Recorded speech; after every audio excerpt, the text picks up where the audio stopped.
Welcome everybody to GoLocal Live. I'm Josh Fenton, CEO and co-founder. It has been a very busy day here at GoLocal. The governor is just finishing up a press conference and outlining what the implications of the federal stimulus package is, about $1.25 billion in immediate relief to Rhode Island.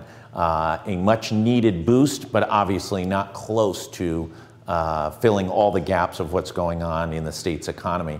Earlier today, we had a conversation with Dr. Michael Fine. We went over where the issues are and what the state needs to do. And just about an hour ago, we had a conversation, a sobering conversation with Kristen Adamo, who is the president and CEO of the Providence-Warwick Convention and Visitors Bureau, how the tourism industry and the event industry in Rhode Island is gearing up for when the normal, whatever the new normal is, comes back online. A number of news stories this afternoon, numbers on employment, and also some good news stories. Check those out as well. Joining me now is one of the co-founders, managing partners of Duffy Sweeney, a Providence-based law firm who's taken an initiative to really reach out and give expert opinion to folks who were running businesses, and an initiative called Here to Help. Mike, thanks so much for Skyping in. Thank you, Josh. Thanks for the invitation. So what was the spark to create this initiative? Well, the crisis has affected everybody, and although we've all been through, myself included, over 31 years practicing law, a number of crises, we feel like we're in uncharted waters. We've got a lot of legal professionals working remotely, and we wanted to help do what I'll consider legal triage for the emergency issues people face, to give them some guidance for free. And what type of response have you gotten? How many folks have reached out to you? It just started literally 24 hours ago. Not even, and we've had at least 6 to 10 calls and emails already that we've responded to, and more have come in just in the last 30 minutes. That's great. And what is it that, if I own a small business or a mid-sized business, what is it that I've got questions about right now? What is it that I need help with on the quick and narrow? The questions we're getting, and we're obviously trying to calm people and separate non-emergency issues that can be dealt with in a month, but they relate to employment, whether it's unemployment insurance, temporary disability insurance, layoffs, work share in Rhode Island. We have landlords and tenants calling about occupancy issues, cleaning issues. We have insurance issues, which I would tell people right now is one of those longer term issues that will be worked out, but to keep records of everything. And you'll deal with the insurance later to see what you have, because there's a number of issues there. Contract issues, force majeure, act of God type provisions, business interruption, material adverse change. It's affecting a number of transactions, from loans to sales and purchases of businesses and everything in between. So those are the type of issues we're trying to do the triage and get people the quick general guidance to calm them down. You're a war-torn veteran. I've been around a little bit. We've obviously seen 9/11 and the Great Recession.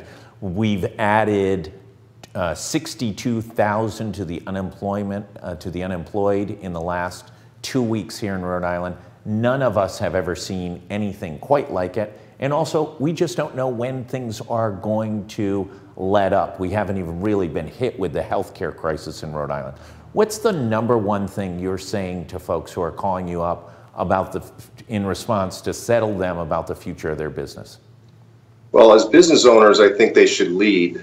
There's a lot of people in the world that are a lot of worse off than this delay. I think we will come back. I agree, it's uncharted waters here. It could take 4 weeks, 6 weeks, a month, 6 months, but we'll come back like the other crises. So to stay calm and lead your troops, help others around you. Our hotline suggests that others that have family law, domestic, or other consumer expertise maybe volunteer some of their time if they can, if they're working remotely. And I'm sure you would spread that word too. So lead if you're a business owner, help your employees and their families, do the most you can. When you're triaging what needs to be taken on right this second, that's kind of an emergency situation, I'm sure one of those issues is just straight up cash flow. Folks are looking for, not many people are built for the spigot being turned off in one day. What is it that you're suggesting to them? Again, with cash flow, as opposed to an immediate health crisis, it will work out. Lenders will grant deferments to their customers. A deferment could be a delay of 3 months and add it to your principal and interest later. Landlords can grant abatements of rent, and it's simple as asking and communicating that need. Those are the things, and people that have to pay a little slower than usual will not be hurt long term, but communication is key because the person on the receiving end is also going to be paid slower. So I think cash flow can be managed. It's the employees that I think are the most urgent issue. If your industry was shut down, you have to help those employees with their claims for unemployment. If you have to lay people off, there are tools.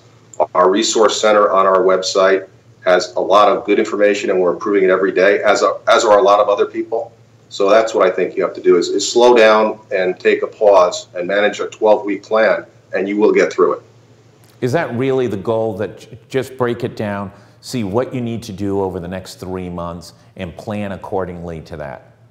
I believe that is the goal. And again, from other past experiences, even experiences with companies that might be distressed, 12, sometimes it was a 13-week cash flow plan, really will calm you down. You'll see that, okay, if I missed 3 months of payments here, but I can do this, I'm going to survive. Right. And survival's key.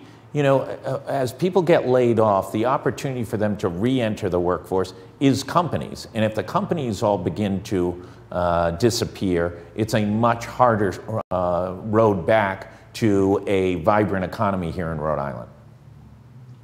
100% agree. I believe the governor, the lieutenant governor, our federal government is trying its best to get ahead of this.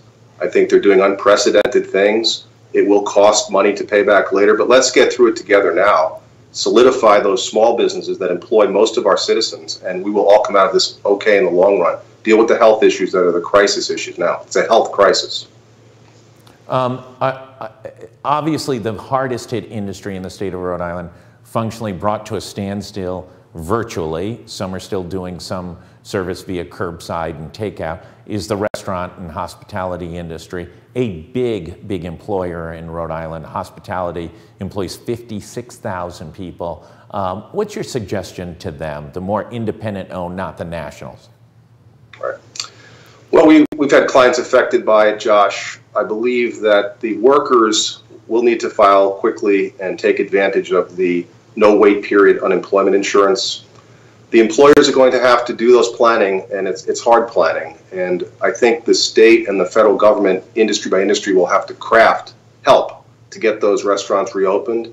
I think all of us can't wait to go back to our favorite restaurant.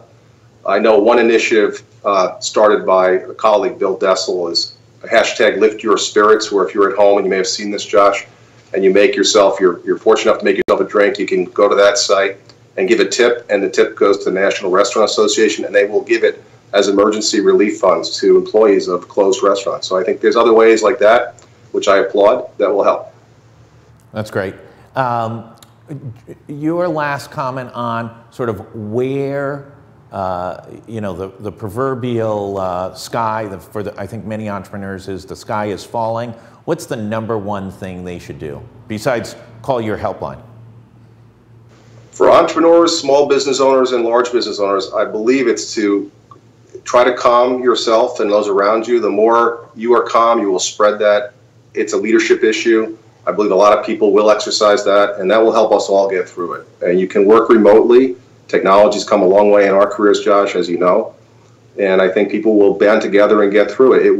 The financial crisis will end. Let's get through the health crisis and see what the positive results in the coming weeks are, and then we'll rebuild the rest of the financial end of it.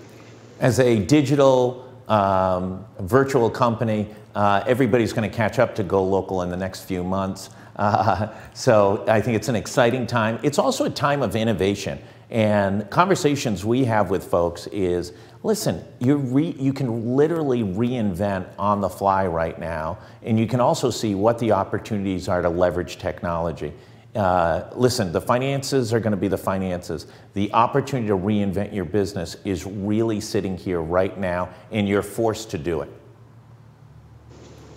I lost a little audio at the end there, but I 100% agree. Companies like Zoom with millions of new users, there are industries that will have a positive uptick and will all get distributed technology. Our office has 30 people working remotely, and we have video conferences daily, and it's worked fine. Great. Mike Sweeney, thanks so much for joining us. Everybody, thanks for tuning in. Stay tuned. There's going to be updates off the governor's press conference today, the number of new cases, how she's trying to get the federal funds out, and stay tuned throughout the evening. There's more coming. Thanks everybody for joining us on GoLocal Live. We'll see you back later. Thank you, Josh.